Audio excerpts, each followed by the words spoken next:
And then it is my duty, others a special communication, to mark the 10th anniversary of the Grand Lodge of Ghana, to extend a warm welcome to all present to Kumasi.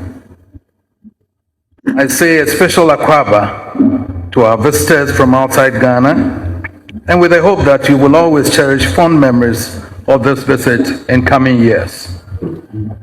Anniversaries are occasions for celebration.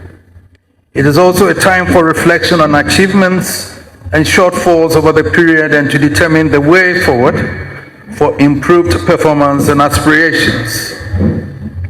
In our world of Freemasonry, 10 years of existence is but a drop in the ocean compared to the tricentennial, bicentennial, and centennial of the existence of our mother Grand Lodges and daughter and subordinate lodges.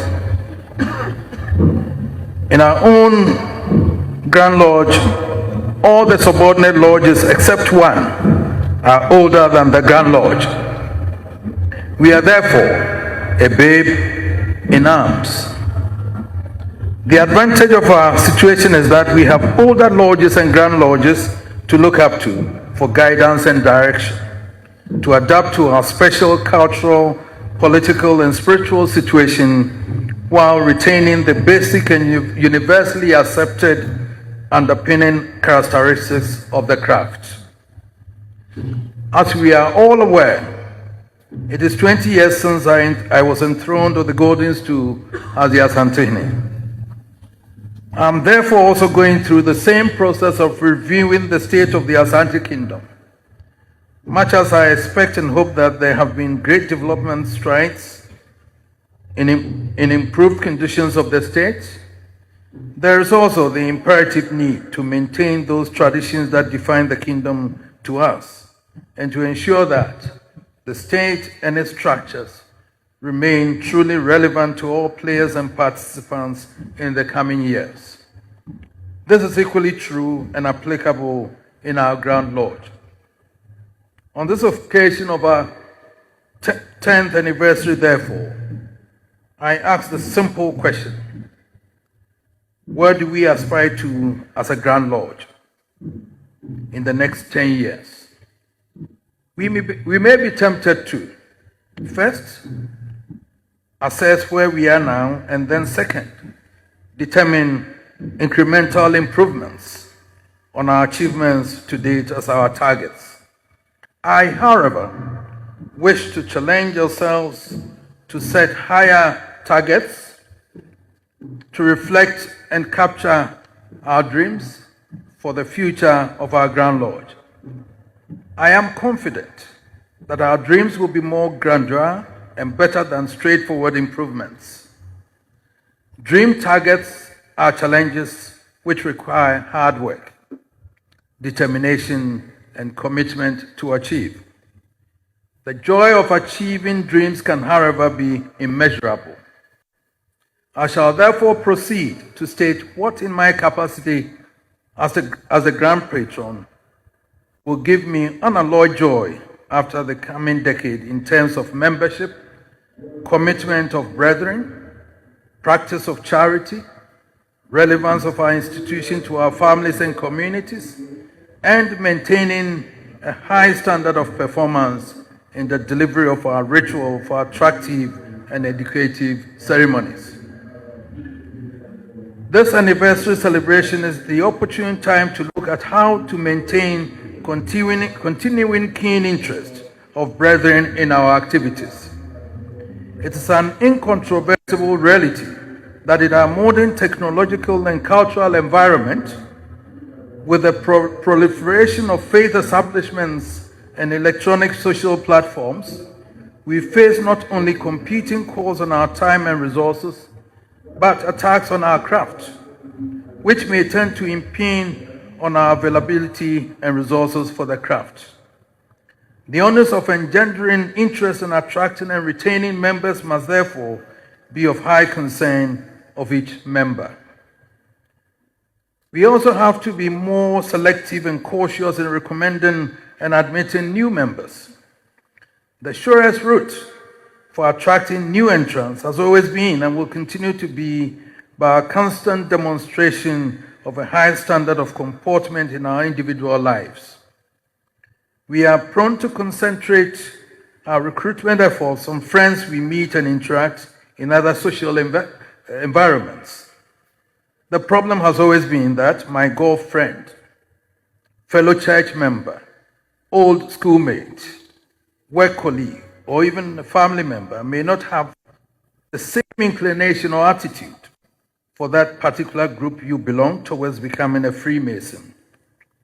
We need to spend more prime time, to assess and cultivate potential candidates. The more we make admission appear casual and easy, the more difficult it will be to retain candidates after entry into the craft. We must concentrate on quality membership rather than a large half-keen population. Good quality membership will be characterized by regular attendance, fulfillment of financial obligations, beautiful ceremonies, and cordial interactions both within and outside the lodge. That should be our aspiration. Commitment of each brother in the lodge is the strong base on which our subordinate lodges will thrive and bring joy in the participation of activities. Commitment is essential to maintain members, contribute to the involvement of our family, especially spouses, in our social activities, mentor new members, and participate in promoting the province and the Grand Lodges.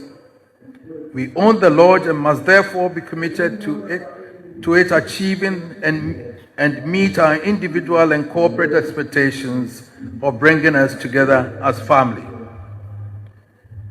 We pride ourselves immensely on our focus of extending charity to the neighborhood in which we operate, and also to our less fortunate brethren. Here, I wish to challenge all of us to give serious commitment to charity, which we emphatically claim to be the hallmark of our craft. Our efforts must be at all levels, the subordinate lodges level and at the provincial and Grand Lodges levels. It has been recently reported that our mother Grand Lodges, without any prompting at all, donated nearly £50,000 to assist in the relief efforts in the 3 East African countries devastated by cyclone. Are we inspired to emulate such humane examples if we cannot match the quantum of the contribution? Again, are we being able to maintain our incomparable contribution to the National Blood Bank of a recent? Should we expect regular good reports of support to the health needs of our populace? I'm informed a few lodges are making great strides to practice our avowed characteristic of charity. The question for the future is, can we do more on a more regular, planned way? Let us therefore continue with our Christmas handshake to our widows. Let us above all ensure that our charity efforts are well publicized at all levels of Grand Lodge. Let me add that as a Grand Patron, the constant reaching out to our communities to assist the needy will be of prime interest and of great joy to me. What do our communities, families, and friends think of us as Freemasons? This, I am convinced, is a question we ought to pose to ourselves regularly and ensure we achieve noticeable relevance to the immediate community in which we operate, including our families. Our families need to become our natural advocates to extol and promote our craft. We therefore have to involve them more in our activities, especially in our charity efforts and in our installation arrangements